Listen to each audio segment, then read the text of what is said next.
My name is Sean Fitzgerald, and I work for the Stop K-12 Indoctrination branch of the David Horowitz Freedom Center. I produce a video series for StopK12Indoctrination.org that exposes the multiple ways that leftists have infiltrated and transformed our public schools into indoctrination centers. We've exposed so-called anti-oppression curriculum, which was really just a left-wing organization's plan to infiltrate a public school system and train students to hate Christians, white people, men, heterosexuals, and non-transgenders. Today we're going to talk about a curriculum that says that if you are white, Christian, or male, you are an oppressor. An oppressor that's very nature prevents you from empathizing with minorities. This curriculum, which is really just training on how to be a left-wing extremist, is brought to you by an organization called Just Communities, an organization that currently has a multi-year contract to teach this program to high school students in Santa Barbara. Now, I've gone through the Just Communities workbook that's being taught to students in Santa Barbara, and I was genuinely surprised at how racist it was, how much political propaganda is in it, and the weird conspiracy theories that Just Communities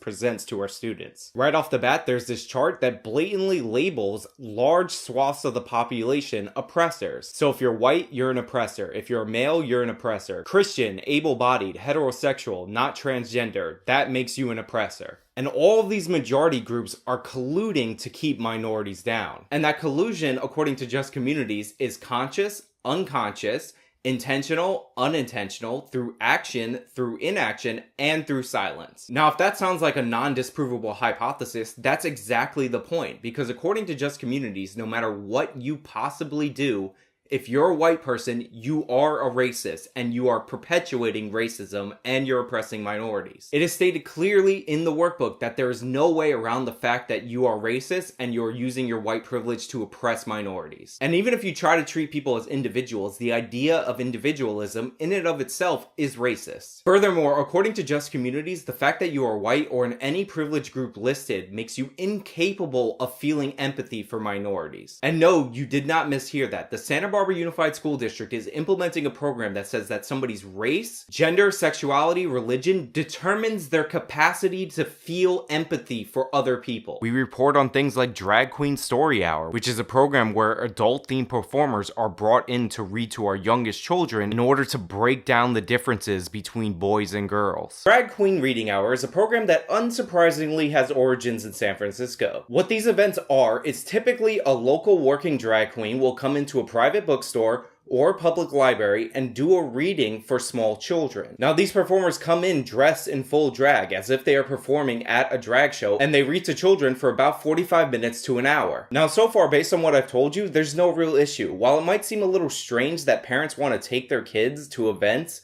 where adult-themed performers are reading to them, that's on the parents. As long as it's an opt-in situation, there's no objection on my part. But of course, if you've been paying attention to this video series, you know that it doesn't stop there. Drag Queen Reading Hours don't only take place in private bookstores and rented spaces in public libraries. Many of these events actually take place within our public schools. In fact, you don't have to spend very much time on their website to find testimonials from teachers who have had these events hosted in their public schools. You see, this is where we run into problems. Now we're not talking about a private event that parents can decide to take their children to if those are the values they want to impart on their own children. Now we're talking about public school teachers deliberately targeting children with their own progressive ideology. And if you're not sure that's actually what's happening, you're not paying attention, because a quick examination of the reading list shows us that the goal of this hour is to teach children that there are no real differences between men and women, that gender and biological sex are oppressive social constructs forced upon us by a hateful society. Again, whether you agree or disagree with that position is completely irrelevant. The facts are, these are political positions.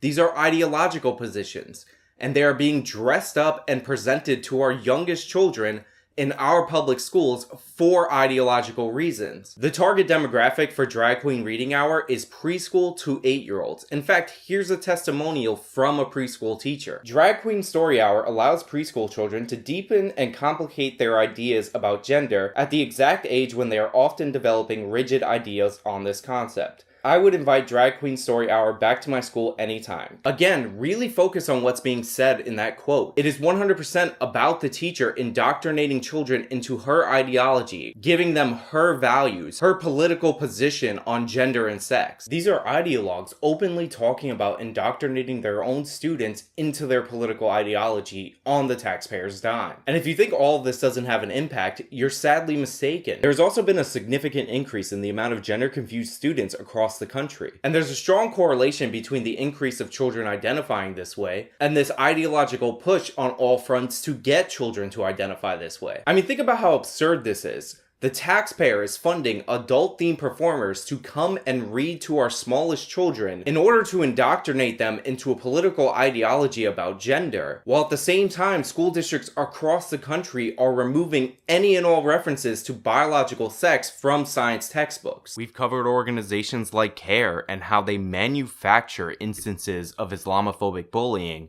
in order to force our public schools to teach Islam in the classroom. CARE has targeted school districts in 3 states that we know of so far, and I'm going to tell you exactly how they do it. The first thing they do is send a letter to these unsuspecting school districts telling them that they are getting a lot of reports about Islamophobic bullying by both students and faculty. They do this repeatedly until they get enough attention, and then they offer to retrain teachers to be more hospitable to Islam, as well as encouraging a more Islam-friendly curriculum. Now, most Americans can't stand bullying or bigotry, so when they hear about a chance to help fight against it, they sign up for it. Unfortunately, these professional development sessions aren't really about bullying. They're about retraining teachers to give Muslim students special status in their schools. In one of these professional development sessions in a Seattle high school, faculty were instructed that they should provide identity-specific safe spaces for Muslim students. Now, the idea of setting up a parallel system in order to cater to one religious group struck the Freedom of Conscience Defense Fund as really odd, and they actually ended up sending a letter to the Seattle School District informing them that they couldn't just privilege one religious group over another. It's clearly a violation of the First Amendment. And in response to this, CARE's National Executive Director, Nihad Awad, just admitted that the materials that CARE distributes to public schools are both religious and educational in purpose. Now, shortly after the Seattle case, the Freedom of Conscience Defense Fund found a similar situation going on in the San Diego Unified School District. CARE came in talking about discrimination against Muslims going on in the schools. They promised that they would help craft an anti-Islamophobic bullying curriculum, and all of a sudden, they were proposing special treatment for Muslim students within the San Diego Unified School District. Safe spaces specifically for Muslims. Now, fortunately, the school board in San Diego voted to sever ties with CARE, but those same letters are going out to school districts across Minneapolis, Minnesota right now. Look, nobody is in favor of bullying students based on their religion. And this isn't about small accommodations like for dietary preferences that you would see for other religious groups. Our schools shouldn't be used as mechanisms to enforce a specific faith, because separating these students off into their own religious specific safe spaces promotes a culture of victimization, and it also isolates them and prevents this one religious group from integrating with the rest of our society. I don't think it's too much to ask for our schools to not partner with openly religious groups who are interested in pushing a religious agenda. We've uncovered school districts altering their history books in order to promote current politicians running for office in the same state. Recently, it was discovered that textbooks being used by first graders at the Elk Grove Unified School District contained a glowing profile of current California Lieutenant Governor and gubernatorial candidate Gavin Newsom. The passage hails Newsom as a civil rights hero for his decision as mayor of San Francisco to order the county clerk